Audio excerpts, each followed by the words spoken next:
Continuing with the Peligro Amarillo presentation for Lhasa.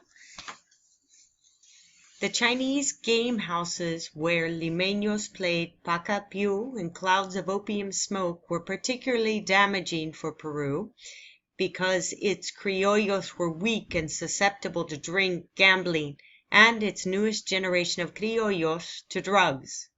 The danger of Asian immigrants, the argument went, was their ability to capitalize on the racial and moral weakness of the mixed-race Peruvian population. Indeed, limeño bohemes like Abraham Valdelomar, as well as men of Peru's finest families, Aurelio Miró Quesada, had admitted to dabbling in opium smoking. The Merchants' Association spilled significant ink to counter this image, writing letters to the editor to remind readers of China's ban on opium and the war they fought with the British in the 19th century in an effort to enforce this ban, but their efforts did little to undo this image. Yellow Peril was constructed not only as the threat of Asian and political conquest or vice, but also as biological and a cultural project designed to overtake, quote, white, end of quote, white society. Beginning in 1910, Japanese women began to immigrate to Peru in such increasing numbers that by the 1930s, they comprised almost 1/3 of the Japanese immigrant population in Peru. As their numbers grew, Peruvian writers began to turn their attention to these women, drawing upon an existing body of Latin American travel and exoticist literature that, like other writers of the 19th and early 20th centuries, was obsessed with the Japanese geisha. While the life of the Japanese geisha was far from the reality, for most of the Okinawan and mainland Japanese farm girls who disembarked on Peruvian shores, they were crowned with a tantalizing sensuality based in submission. Popular songs of the period revealed a similar fascination with Japanese Peruvian women, but typically ended in angry disappointment when La Japonesa rejected her Peruvian suitor for a Japanese man. While many of the songs in Lima's songbooks were about unfaithful women who are ungrateful for the male composer's attentions, the songs about Japanese women also speak to the racial sexual relations in Peru. Since colonial times, women lower on the racial hierarchy were expected to submit to men who considered themselves racially superior.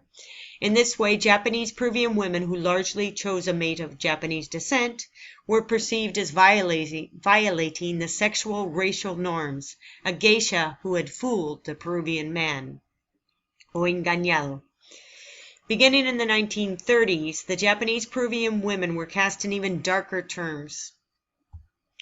And thank you to Art Shibayama for this photo. Were cast in darker terms as a stealth danger within Peru, their wombs capable of producing an army of automatons loyal to the Japanese emperor. Peruvian eugenicists led the attack on the perceived fertility of Japanese Peruvian women, characterizing Japanese Peruvian endogamy rather than miscegenation as the ultimate danger to the Peruvian nation.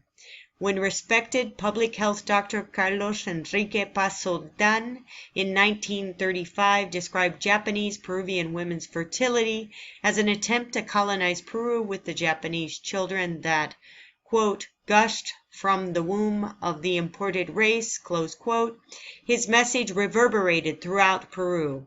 The following year, an executive decree was promulgated that effectively capped Japanese immigration to Peru and specifically indicated that Japanese Peruvian men's wives in Japan were subject to the immigration restrictions.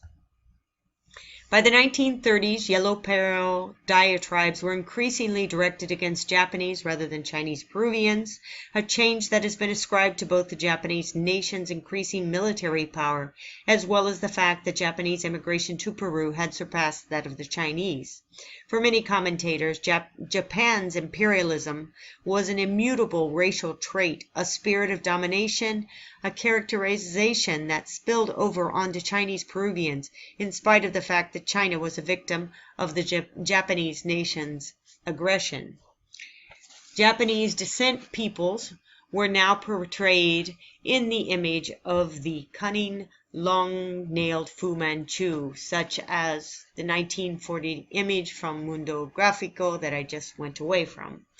Yet to the elite Peruvian power holders, the ultimate peril was Peru's own marginalized indigenous majority, and it was to this fear that race war propaganda spoke.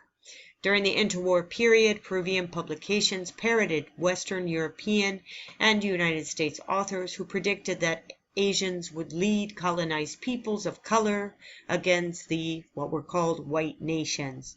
Focusing primarily on Japanese Peruvians, writers argued that a common Mongolian, their term, heritage already connected the Japanese and Peru's indigenous people, and that they would join together to achieve control of Peru.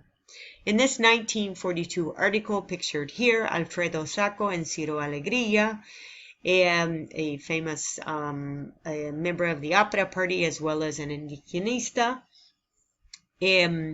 writes, as during the Incan Empire in times past the Indians raised the rock, will they ally with the Japanese and let the rock fall on the whites? Yellow Peril was becoming more and more menacing to the Japanese Peruvians by the end of the 1930s, casting them as agents of the Japanese government or fifth columnists. To achieve this discursive transformation, the Japanese Peruvian social and cultural practices were stripped of meaning and reformulated to represent danger. When the U.S. government began planning its hemispheric incarceration of 2,264 Japanese Latin Americans, over 80% of whom were from Peru, during World War II, the cultural ground had also been ceded for the extraordinary rendition of Japanese descent men and women deported from their Latin American homes to enemy alien camps in the United States and ending in the forced deportation to Japan and Okinawa. Thank you.